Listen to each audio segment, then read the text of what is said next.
Morning, everyone. So yesterday we were talking about the statute of limitations when it comes to collections agency reporting negatively on your credit report. So to continue at least with dealing with your credit report and getting your credit report fixed. So there's a lot of people that advertise that they can fix your credit report when you pay them, so on and so forth. All of this stuff is that things that I did for free. Now, I'm not going against anyone who has a business like that or who has utilized that service because it may have worked for you. And if you feel the need to utilize a service like that, by all means do so. I didn't utilize any type of services. I learned all of this stuff on my own, and I'm giving this to everyone for free. So, another thing that a lot of people have is they have credit cards. And at some point in time, you have made a late payment on your credit card. And that will affect your credit score greatly depending on how many bureaus they report to, how many times you were late, so on and so forth. I had a late payment, and it actually affected my credit report or my credit score by about 75 points. I made one late payment in a 2-year period, and I lost 75 points. So what I did to get that removed was the first thing I did was call the credit card company, and I tried to work out some type of agreement with the person over the phone, and it didn't go too well. The next thing I did was I went onto the website and I put in a complaint. So I explained that I made this late payment. I haven't made a late payment within the past 2 years. I always pay on time, and I typically pay more than what the amount is due. Sometimes a lot more than what they say that minimum amount is due. The third thing I did was I wrote a letter. Lo and behold, by the next month, that was off my credit report. And it was that simple.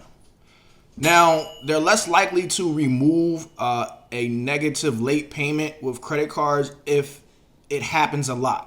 So if you regularly make late payments, or if you made 2 or 3 within a past 2-year period, they're less likely to work with you with something like that. So, make sure that you're making your credit card payments on time, at least at minimum balance, so that if you do have a month where you make a mistake and you accidentally make a payment late, or whatever it may be, you have that means to call them and ask for that. And then if they don't give it to you over the phone, always write a letter. A letter goes to a whole nother department. The person that you're on the phone with, they want to take a payment because, again, they get a commission or they get something from that. When you write that letter and you explain to them that, it was a sincere mistake, it won't happen again. You typically make your payments on time. You pay more than what you normally are required. They take all of that in consideration and will remove that negative payment from your credit report. So to move on with fixing your credit, another thing that I did, my credit score at one point in time was extremely bad, and I was in the process of rebuilding. So what I had to do was, there's some people who don't qualify for credit cards.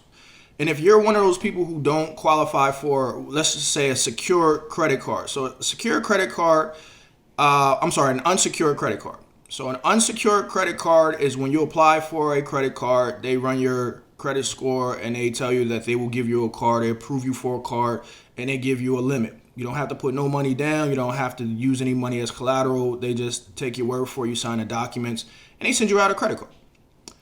Now there's called a secured credit card. Now that's what I had to utilize to rebuild my credit. So I actually went with Capital One. I back Capital One. I've been with them for now about 5 or 6 years. So at first, no one would give me a credit card.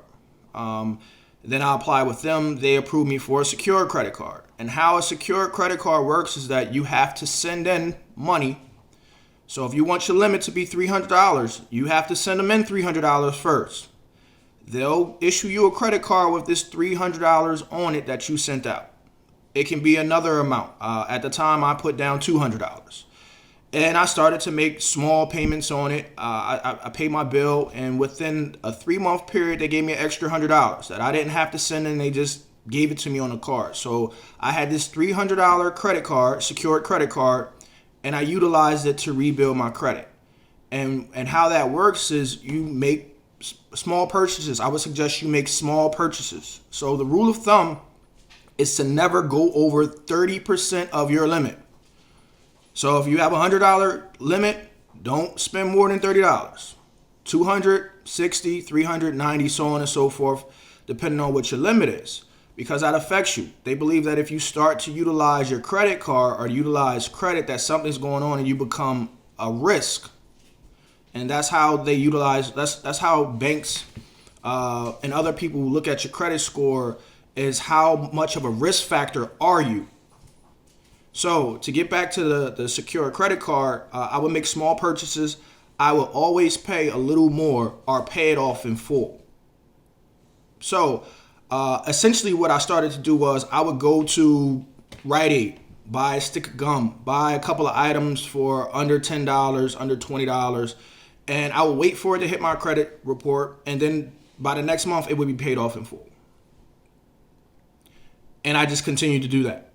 And Capital One, they report to all 3 credit bureaus. So that essentially helped build my credit back up pretty fast. By about a year and a half, almost 2 years, I was eligible for a secured credit card. An unsecured credit card with Capital One. They gave me about a $500 limit at the time. And then I just continued to do the same process. Now I made a couple larger purchases than under $30 because now I had a little bit more, but also I was a lot more responsible by this time. And I would do the same thing. Make a purchase. By the following month, it would be paid off in full. Another suggestion is that if you do have credit cards, which most people do, find out when they report to the credit bureau. The reason why you should find out when they report to the credit bureau is that, for me, it's the 14th of the month. I know the 14th or the 15th, they report to the credit bureau. So what I do is I'll make my payment around the 10th or around the 12th of the month, so that, because I know that they're about to report to the bureau. So if I made a payment at the end of the month, I'll try to slide another payment in there right before they report. So now it shows that it looks like I'm paying a lot more. Another thing you can do is that you can break your payments up into 2 payments. So if you know that they report on the 16th of the month, you make your payment before the 16th of the month or the 15th of the month, and then you make another payment. So, or you can break your payment down into 2. And that also will help your credit score, help you to rebuild your credit score. So these are some things that I did to help rebuild my credit. Also, when you dispute stuff on your credit report, dispute everything. Don't just dispute one thing. Every year when I get my credit report, I dispute everything on it with hopes that it takes the bureau gets 30 days to verify that this debt belongs to me, whatever that debt is. And, essentially one day or at some point in time, they might not be able to verify it in 30 days. And they have to remove that. Or somebody might not get back to them and they have to remove that. And that's a win for you. That is a win for you. So dispute everything. It doesn't matter if it's student loans. It doesn't matter if it's your car note. I dispute every single thing on my credit report every single year. Whether I believe that it's mine or it's not, because it's not my job to determine if this debt belongs to me. It's the credit bureau's job to verify that this debt belongs to me. So that's just some information that, I have and that I utilize. And then tomorrow we're going to be moving into something different. I don't know what else I'm going to talk about tomorrow. Actually, I do know what I'm talking about tomorrow. So tomorrow I'm going to go into housing.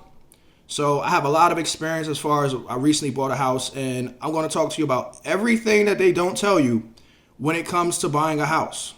Everything they don't tell you when it comes to preparing to buy a house, as far as dealing with the lenders, as far as how much money you should actually have saved, as far as the appraisal process, as far as the inspection process. So I'm going to go through a lot of that in great detail because I learned the hard way.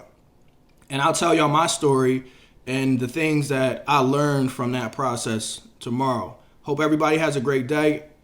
Enjoy your day.